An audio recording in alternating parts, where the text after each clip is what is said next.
Hi you guys. I thought I would make a video today, and my original plan was that I was going to go out to the woods on my lunch break and have a seat and just have a chat with you guys. But as simple as it sounded and as simple as I thought it was going to be, it didn't work out that way. The wind is extremely high today, which was causing a lot of interference and causing a lot of background noise. And like I said, I'm using my lunch break as my time to do the video because, being realistic, I have to work, and here lately I'm working a lot.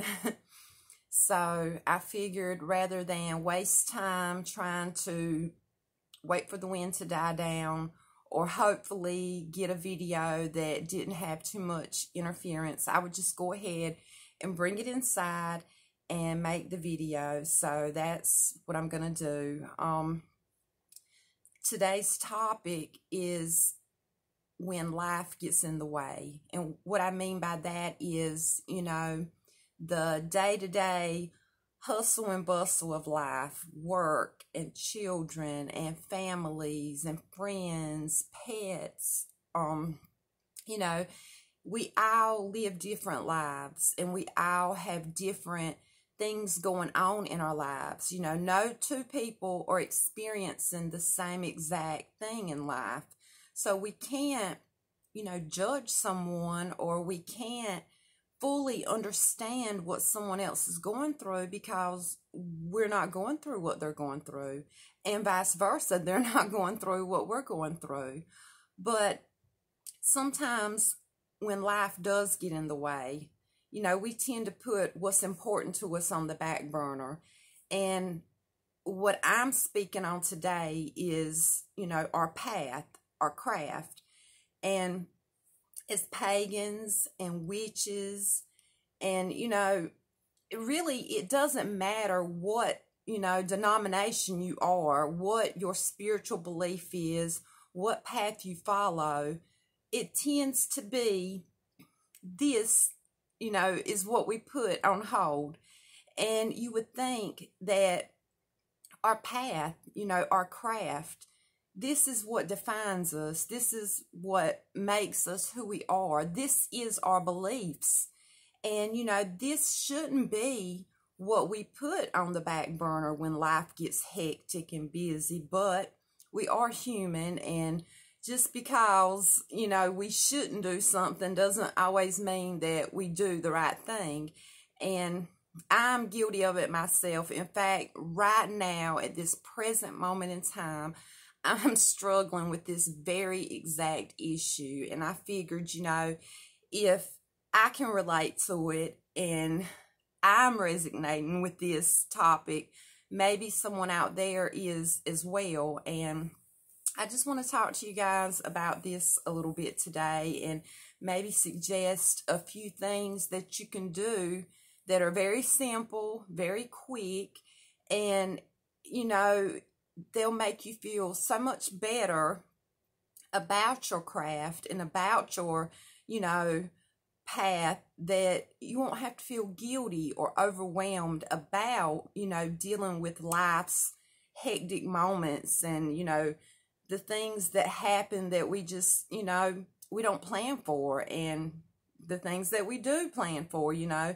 There's just so much that goes on in life, just on a day-to-day basis, that it's so easy to let things pile up and to put things off. And by the time we do all of that, we get overwhelmed and we feel guilty, and we don't know what to do. So sometimes we just do nothing. And, just because you're in a spot and you feel like you're grasping and you feel like you just can't get a hold and pull yourself back up, don't give up. Keep grabbing. You'll eventually find your way back up. You'll eventually grab on to something that will pull you up. And just about all of the time, it's going to be something that is spiritually connected when I'm down, when I'm feeling lost, when I'm feeling overwhelmed, when life is just beating me up, it never ever fails. When I call to my goddess, that is what gets me through. It may not be at that precise moment that I realize that it's the goddess that's pulling me through, but it does come to me. And, you know, we don't always see things right away. Sometimes, you know, we'll think we are the reason that a certain thing occurred, or we are the reason that we did something a certain way, when later on, when we finally, you know, take a breath and we breathe and we meditate on it, then our eyes are wide open to see the bigger picture, to see the actual, you know, full thing. And most of the time it's not what we think it was in the beginning. But being human, you know, we're gonna get overwhelmed, and we're gonna get in a place to where, you know, we'll feel like we're losing our power. We won't, you know, feel like we're reaching our fullest potential in our spiritual belief. In, you know, we'll almost feel as if maybe we're lost on our path. And we're never lost. We may get sidetracked, or we may take a detour, but we never are lost. The goddess is always with us, and she's going to hold our hand, and she's going to guide us. But, you know, we are individuals. We are adults. You know, we can't expect her to do everything for us. We've got to learn through our mistakes, and that's exactly what she does.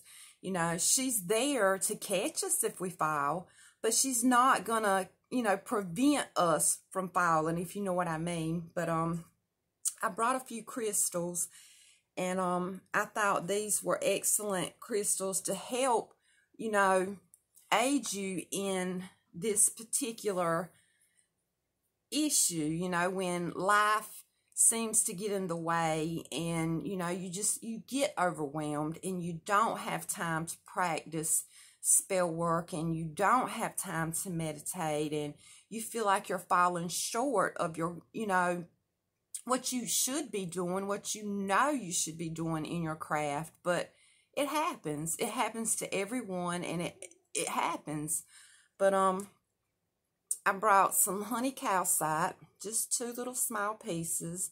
And the reason I chose the honey calcite is simply for 2 particular properties, and those are strength. The main one is strength. It can be physical strength, it can be spiritual strength, it can be emotional strength, it can be any type of strength.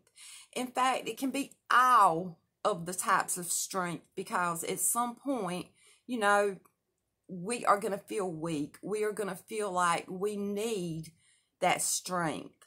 And honey calcite is an excellent stone for strength. And another property that I feel is a good one to aid us with is patience. And just overall in life in general, everyone needs to have patience, because it's in our moments that we get upset and we get overwhelmed, and we don't have patience, and we don't stop, and we don't think. We speak first, we act first. When we should have had patience, you know, the outcome would have been a lot different, and usually it would have been a lot more positive, if you know what I mean. And the next stone I brought is fluoride. And I have these 2 teeny tiny little fluoride towers. I don't know if you can see them. They're just so small. But they are perfect to carry in your pocket. These are the perfect size to use as pocket stones. And I love pocket stones because I carry stones everywhere I go. I carry them to work. I've always got at least 1 or 2 stones on me. And I think the little small ones like this are they're perfect for pocket stones. But fluoride, as all of you know, it absorbs, and it neutralizes negative energy. That is the main reason why energy healers and crystal healers use fluoride so very often, is because of its ability to absorb and neutralize that negative energy. And another property of fluoride that I thought was very helpful in this issue is decision making. Fluoride is a great stone to have, you know, just hold it, meditate with it. You know, like I said, if you're doing energy work or crystal healing, you know, grab some fluoride. It doesn't have to be a tower. It can be any color of fluoride actually, but I like the banded kind like this because it has, you know, some of all the colors, and I believe that colors are associated with different properties and different things that we do and things that we use in spell work, and you know, colors correspond. So I think the fluoride that has, you know, a variety of the colors is, you know, a good one to use. But the honey calcite for strength and patience, and the fluoride because of its, you know, ability to absorb and neutralize negative energy. And it's such a great stone for decision making, and I just had to add that. And before I forget, I hadn't sat down and chatted with you guys in some time. I almost forgot, and I don't know how I could have, to light my incense and clear my space. But better late than never, I say. And today I have a bamboo incense. And I don't know if you are familiar with bamboo's properties, because I myself don't hear of a lot of people using bamboo in spell work. But I do know the Chinese tradition, you know, they use a lot of bamboo. But bamboo is a very good, I guess you would call it a herb, but it actually comes from a plant, so I guess you would call it an herb. But it's good to have for overall good luck. And the old saying is to hang bamboo wind chimes outside of your door on your house, because bamboo is supposed to ward off negative spirits and negative energy. So I just thought, you know, with this topic, bamboo's just an overall, you know, good luck herb. And I thought it would be a good one to use to clear our space. And I jumped the gun and I almost forgot. But like I said, better late than never. And I'm just going to put it over here to the side and let it burn in the background. And I just wanted to speak to you on, you know, simple things you could do when life gets hectic to, you know, continue walking your path, to continue, you know, working in your craft, whether it's spell work, meditation.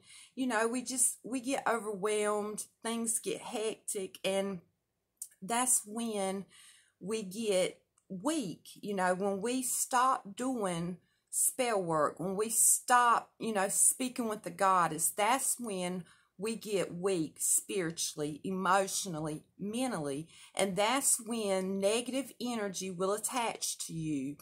That's when, you know, bad vibes will just pop up around you. You know, it could be evil spirits, it could be, you know, any number of negative, you know,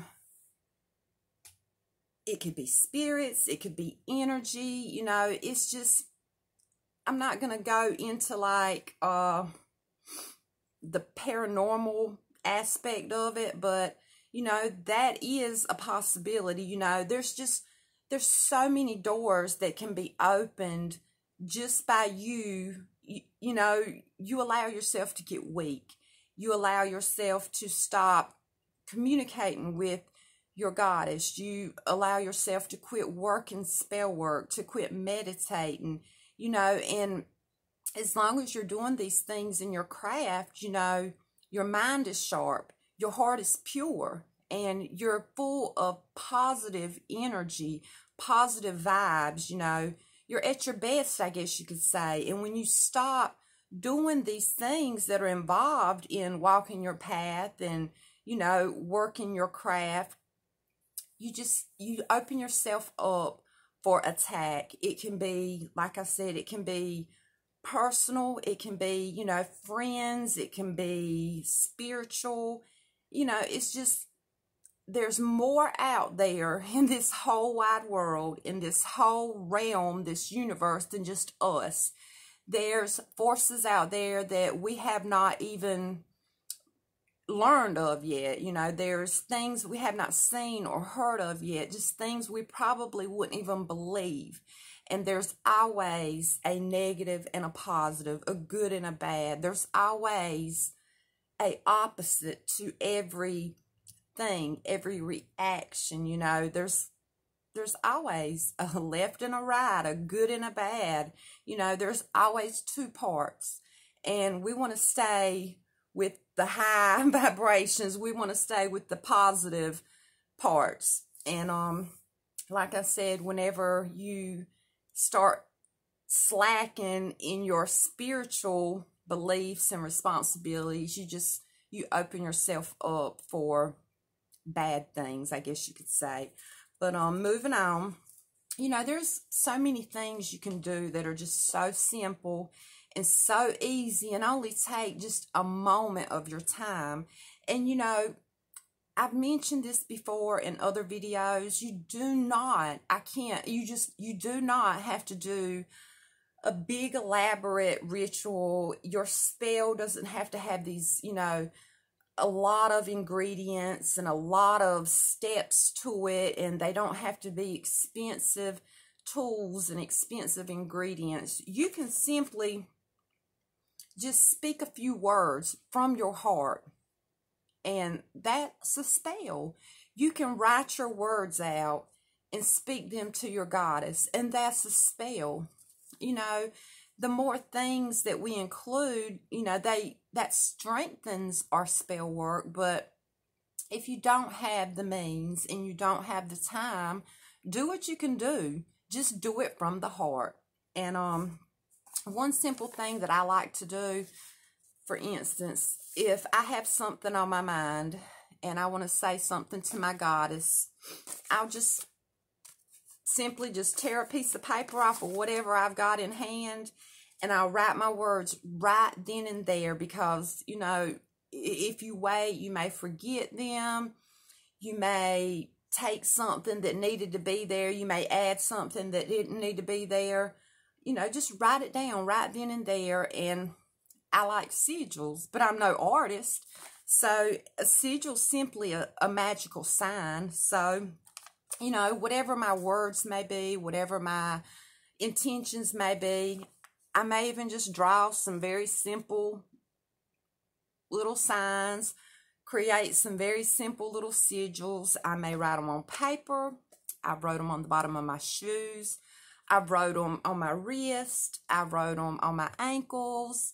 I mean, I've written them on the bottom of my cup that I take to work. When I prepare my food, I guess you could say, added spell work to my preparation of my food. You know, you can add intention to anything as long as it's your intention and as long as it comes from the heart. You know, you can add your intention to anything, and it doesn't have to take 30 minutes to an hour to do this spell. You can simply give, you know, if you only have 2 minutes, 2 minutes it is, you know, as long as it comes from the heart. But this is just something I wrote down that I wanted to say to the goddess. And I wrote, Goddess, I beckon to you, my queen. I ask you to give ear unto my words, both written and spoken.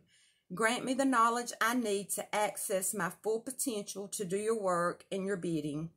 Help me to find and answer my calling. Allow me to be a teacher, a healer, a protector, and a servant of yours. I wish to serve you, for you are the reason for everything. I give you eternal love and gratitude. And across the back, well, I dropped it. It says, so it shall be. And I even signed it, you know. You don't have to sign it, but I always sign everything. That just makes it more personal from me to my goddess. And, you know, there's no right way. There's no wrong way. If an idea comes to you, pops in your head to do something, do it. You know, you don't have to have a book to go by. There's no guidebook that you have to follow. There's no special YouTube video that shows you what you've got to do and how you've got to do it. You know, if you get an idea in your head that you want to take a brown paper bag and fill it up with flowers and write some words on that bag and sit it on your altar to show gratitude to your goddess. I've never ever heard anyone doing that, but if that or any other idea comes to you, you feel the need to do it, do it. And like I said, you know, the goddess knows we're human. We are not, you know, we are not goddesses. We're not gods. We are humans. And she's aware of this. And she still loves us. And she understands that we can't do things that she can do. And she understands. And, you know, she accepts us for who we are. She loves us. She wants us to succeed. But she loves us so much that she gives us the ability to manifest, the ability to do spell work. She teaches us and gives us the things that we need. And all she wants in return is us to be happy and to show her gratitude. She doesn't even, you know, she doesn't, I'm not going to say she doesn't require it, but she doesn't say that we have to do that. But, you know, if you love someone, you should tell them, right? And if you are loved, don't you like being told that you are loved? And by her blessing us and teaching us and giving to us and protecting us, that's her way of saying she loves us. And, you know, like I said, it can be just the simplest little act, you know. Just don't stop working your magic. You're magical. And like I always say in my videos, if you believe you will receive, that is everything. That is the truth. That is intention, and intention is key. You've got everything you need right here in your heart. Life will get hectic. Life will jump on you and, you know, just push you down to the ground, and you'll just feel like giving up. You'll let everything pile up, but don't do that.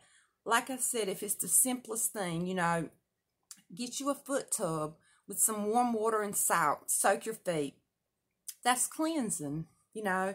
Take a shower and add some essential oils, or lay some herbs out on the side of the tub with some stones. And while you're in there, you know, close your eyes and let that steam activate everything, and clear your mind and listen to what the goddess is trying to tell you.